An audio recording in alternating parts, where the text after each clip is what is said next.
ഈ വീടുണ്ടല്ലോ, ഈ പഴയ വീട്, ഇതിനെ ഈ 3D ഇമേജ് കാണുന്ന വീടായിട്ട് നമ്മൾ മാറ്റുന്നുണ്ട്, സംശയമൊന്നുമില്ല. പക്ഷേ എലിവേഷനിൽ ചേഞ്ചിൻ്റെ അപ്പുറത്തേക്ക് ഇൻറ്റീരിയറിൽ നമ്മൾ നല്ല മാറ്റം കൊണ്ടുവരുന്നുണ്ട്. നേരത്തെ ഇവിടെ ഒരു ടോയ്ലറ്റ് ആയിരുന്നു. അപ്പോൾ എന്താ പ്രശ്നം എന്ന് പറഞ്ഞാൽ ഈ മുറിയായി ഒരു ഡൈനിങ് റൂമായിട്ട് തന്നെ ഉപയോഗിച്ചിരുന്നത്. പക്ഷെ എന്താ പറഞ്ഞാൽ ഇതിന് തീരെ വെളിച്ചുണ്ടായില്ല. 4 വശം മുറികളാണ്, ജനലൊന്നുമില്ല. ഇന്നിപ്പോൾ അവിടെ നിന്ന് മാറിയിട്ട് നമ്മൾ അവിടെ ഒരു കോട്ടയാട് കൊണ്ടുവന്നു. ഇത് നോക്കിയത് ഒരു ഓപ്പൺ കിച്ചണായിട്ട് മാറി, നല്ല സ്റ്റൈലായിട്ടുള്ള ഒരു ഓപ്പൺ കിച്ചണായിട്ട് മാറി. ഈ ബെഡ്റൂം ഇവിടെ ഉണ്ടായിരുന്നത് തന്നെയാണ്, പക്ഷേ അതിൻ്റെ വിൻഡോസൊക്കെ മാറ്റിയിട്ട് ഇൻറ്റീരിയറൊക്കെ സ്റ്റൈലാക്കി മാറ്റാൻ പറ്റും. ബെഡ്റൂമിനകത്ത് ഫർണിഷിങ് സ്റ്റൈലാക്കാൻ വേണ്ടിയിട്ടാണ് ഈ ഡോർ എടുത്ത് അങ്ങറ്റത്തേക്ക് മാറ്റി വെച്ചത്. അതേപോലെ ഇവിടെ ഉണ്ടായിരുന്ന വളരെ ചെറിയ ടോയ്ലറ്റ് ആയിരുന്നു. അതിന് പകരം നമ്മളിവിടെ അൺയൂസ്ഡ് ആയിട്ട് കിടന്നിരുന്നുണ്ട്. ഇത്ര ഉണ്ടായിരുന്നുള്ളൂ പഴയ ടോയ്ലറ്റ്.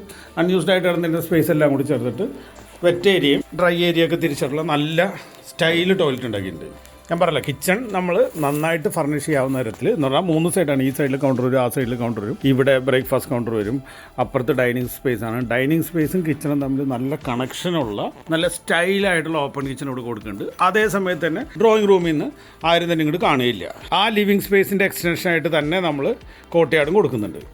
പിന്നെ ഇവിടെ പണ്ടുണ്ടായിരുന്ന വർക്ക് ഏരിയ ഷീറ്റ് റൂഫായിരുന്നു. അപ്പോൾ അതുകൊണ്ട് അതിനെ മൊത്തത്തിൽ നമ്മൾ റീസ്ട്രക്ചർ ചെയ്തിട്ട് നല്ല സ്റ്റൈലായിട്ട് മാറ്റി നോക്കേണ്ടത്.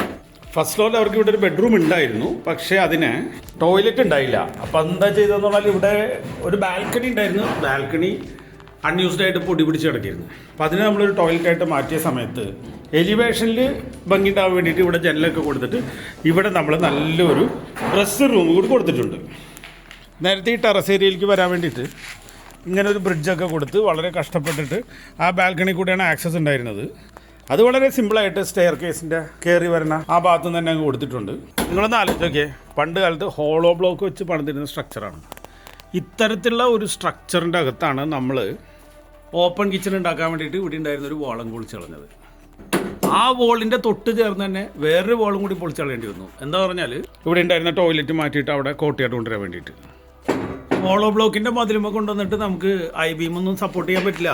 അതുകൊണ്ടാണ് ഇവിടെ 2 ബീം വന്ന് സപ്പോർട്ട് ചെയ്യുന്ന സ്ഥലത്ത് നമ്മൾ ഇച്ചിരി വലിയ പില്ലർ കൊടുക്കേണ്ട ഒരു സിറ്റുവേഷൻ വന്നത്. ഐ ബീമിനെ കോൺക്രീറ്റ് വെച്ച് പാക്ക് ചെയ്യണ പണിയിലാണ് അവരിപ്പോൾ നിൽക്കുന്നത്. ഐ ബീമാണ് ലോഡ് എടുക്കുക, പക്ഷേ ഭംഗിക്ക് വേണ്ടിയിട്ടാണ് നമ്മൾ കോൺക്രീറ്റ് വെച്ച് പാക്ക് ചെയ്യുന്നത്. പഴയ വീടിന് പുതിയ മുഖം. റിപ്പയർ കൊച്ചി ഇപ്പോൾ കേരളത്തിൽ എല്ലായിടത്തും, അത് കൂടാതെ കർണാടകത്തിലും വിശാഖപട്ടണത്തും ഉണ്ട്. നന്ദി ആർക്കിടെക്ചർ.